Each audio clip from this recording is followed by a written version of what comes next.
Hello everyone, আসসালামু আলাইকুম। Welcome করছি মাই নিউ ব্লগ। আমার সংসার কি অবস্থা, কেমন আছেন সবাই? আলহামদুলিল্লাহ, আপনাদের দোয়ায় আমরা ভালো আছি। আমি তো সবসময় আপনাদের মাঝে আমার রান্নাগুলো শেয়ার করা নিয়ে চলে আসি। তো আজকে কি কি রান্না করবো সেটা তো অবশ্যই দেখাবো, দেখতে থাকুন। আজকে আমি রান্না করবো আমার প্রিয় লইট্টা মাছ, তারপরে রান্না করব ডাটা দিয়ে শিং মাছ, গরমের তরকারি এসেছে। আরও রান্না করব করলা ভাজি, তার মধ্যে থাকবে হলো ফাইসা শুটকি দিয়ে বেশি রসুন পেঁয়াজ দিয়ে মরিচ। তো এই চারটা আইটেমই আজকে রান্না করব। তো এত রান্না, এত আয়োজন, আসলে আমাদের বাসার সবাই এত পরিমাণে সবজি লাভার বা এইসব খাবারগুলো খেতে এত পছন্দ করে, যার কারণে আমাকে বেশি করে রান্না করতে হয়। আর তার মধ্যে তো আমার হাজব্যান্ড আছে। আমার হাজব্যান্ড যত বেশি আয়োজন করব, রান্নার আইটেম বাড়াবো, ততই খুশি হয়।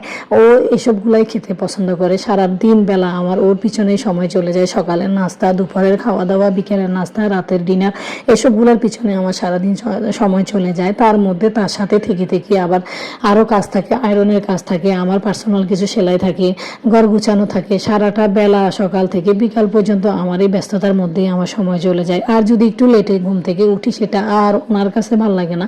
আমার হাজব্যান্ড বলে যে এত দেরি করে ঘুম থেকে উঠলে কখন কাজ করবা, সারাদিন তো ঘুমাই ঘুমাই চলে যাচ্ছে।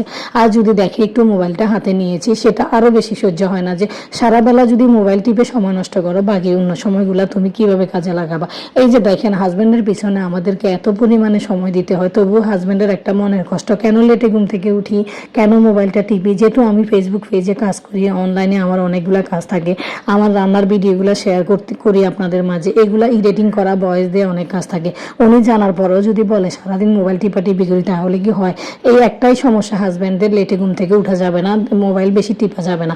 তাহলে আমরা সারাদিন এই সংসারের পিছনে লেগে থাকি, আমাদের কি কোনো কাজ থাকে না? আমাদের পার্সোনাল কোনো কাজকর্ম থাকতে পারে না, পার্সোনাল কোনো বিষয় থাকতে পারে না। মানে এটার জন্য আমার স্বামীদের উপরে এত পরিমাণে রাগ হয়। স্বামীরা কেন স্ত্রীদের এত কষ্ট করার পরও, এত সময় দেওয়ার পরও আমাদেরকে বুঝতে এত কষ্ট হয়? তো যাই হোক, আসলে স্বামীদের কথা বলে কোনো লাভ নাই। পুরুষ জাত এরকমই হয়। পুরুষ জাতি যতক্ষণ নিঃশ্বাস থাকা পর্যন্ত করে খাওয়া বা করবা, সময় দিবা, ওনাকে নিয়ে সারাদিন থাকবা, সেটাই ওনাদের ভালো লাগে। আর আমাদের যদি আলাদা কোনো কাজ থাকে, তো বলে আমাকে কি সময় দিয়েছো? সারাদিন তো তুমি নিজেকে নিয়ে ব্যস্ত ছিলে। তো বলেন আপনারা কে কে আমার সাথে একমত, অবশ্যই আমাকে কমেন্ট করে বলবেন। আর আমি আপনাদের সাথে বকবক করতে করতে আমার রান্না বান্না লইটা মাছ ডাটা তরকারি হয়ে গিয়েছে।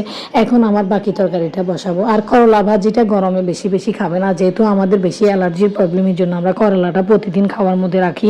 আর এখানে বসিয়ে দিব হলো শুটকি, সাথে একটা আলু দিয়েছি, অনেকগুলো পেঁয়াজ রসুন দিয়েছি, সাথে আলু টমেটো দিয়ে দিয়েছি। এই তেলের মধ্যে একসাথে ভেজে নিব। ভেজে নেওয়ার পরে আমি শুটকিটা দিয়ে দিব। আর শুটকির মধ্যে একদম পানি অল্প দিতে হবে, যেহেতু চাপা শুটকি, এটা গলে একদম, পেঁয়াজ যেহেতু বেশি গলে থেকথেকা হয়ে গেলে এটা একদম খেতে ভালো লাগবে না। আর একটা কথা আপনাদের সাথে না বললেই নয়, আমি এডিট করার সময় অনেক সময় থেমে থেমে কথা বলতে হয়। আমি একটা না ভয়েস দিতে গেলে আমার প্রবলেম হয়, গলাটা হঠাৎ করে ভেঙে আসে। এটার কারণ হলো গরম ঠান্ডার কারণেও হতে পারে, বা ঠান্ডা পানি খাই এটার কারণেও হতে পারে। আর সব ভয়েস তো ক্লিয়ার হওয়ার কথা না, আমার ভয়েসটাতে একটু প্রবলেম হয়, তবুও অনেক কষ্ট করে আমাকে থেমে থেমে ভয়েস দিতে হয়। এই তো আমি হলুদ মরিচ রসুন বাটা দিয়ে দিয়েছি, যদিও কুচি রসুন দিয়েছি, তারপর একটু বাটা রসুন দিতে হবে একটু গ্রেভি হওয়ার জন্য। তো এরপরে আমি এটাকে ভালোভাবে কষিয়ে শুটকিগুলা দিয়ে দিব। আর আপনাদেরকে একটা কথাই বলবো, যে আমরা ভিডিওর পিছনে সারাদিন অনেক শ্রম দিতে হয়, অনেক কষ্ট করতে হয়। তো আপনারা যদি ভিডিওগুলো আমাদের না দেখে আমাদেরকে কমেন্ট না করেন ভালো হয়েছে কিনা, রান্না সুন্দর হয়েছে কিনা, এইভাবে খুব মজার মজার কমেন্ট দিবেন, আমি আপনাদের কমেন্টের উত্তর দেওয়ার চেষ্টা করব। আর আমার রান্নাবান্নাগুলো সবসময় আমি আমার মতো করি, কোনো কিছুকে ফলো করে নয়, কোনো ইউটিউবই না, কোনো কিছু, কোনো চ্যানেল কেউ না। তো যাই হোক, আমি ছোটবেলা থেকে এইভাবে রান্না করে এসেছি, এইভাবেই রান্না করতে পছন্দ করি। আর গ্রামের বাড়িতে গেলে আমি রান্না করতে হয়, আমার হাজব্যান্ড আমার হাতে রান্না ছাড়া কারো হাতে রান্না খেতে চায় না। আর যেহেতু আমার মার বয়স হয়েছে, আমার আম্মু অতটা চুলের কাছে যেতে পারে না। আমি সবসময় বাড়িতে যাই, যেখানেই যাই আমার হাজব্যান্ড বলবে যাও যাও রান্না করো, তুমি না রান্না আমি খাবো না।